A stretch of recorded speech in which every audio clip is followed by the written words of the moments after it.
മുംതാസിന്റെ അഭിപ്രായം തേടാറുണ്ടായിരുന്നു. ഷാജഹാൻ ചക്രവർത്തിയുടെ 3 ഭാര്യമാരിൽ ഒരാളായിരുന്നു മുംതാസ് മഹൽ.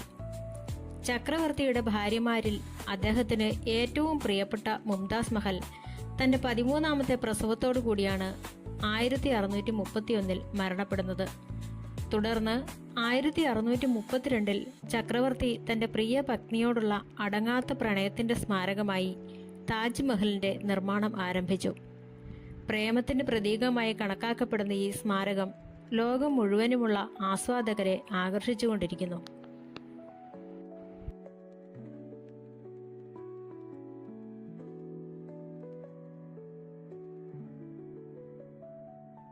നാൽപ്പത്തിരണ്ട് ഏക്കറിലാണ് ഇത് സ്ഥിതി ചെയ്യുന്നത്.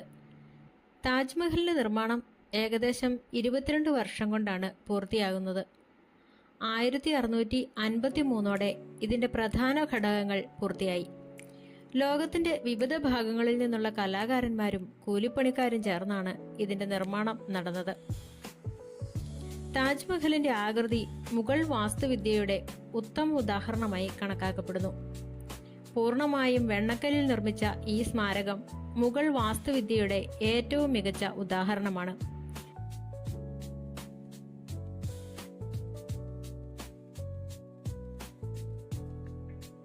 പേർഷ്യൻ, ഓട്ടോമൻ, ഇന്ത്യൻ, ഇസ്ലാമിക വാസ്തുവിദ്യാ മാതൃകകളുടെ ഒരു സംഗമം ഇതിൽ കാണാം. താജ്മഹലിന്റെ ഏറ്റവും ആകർഷകമായ ഭാഗം ഉള്ളിയുടെ ആകൃതി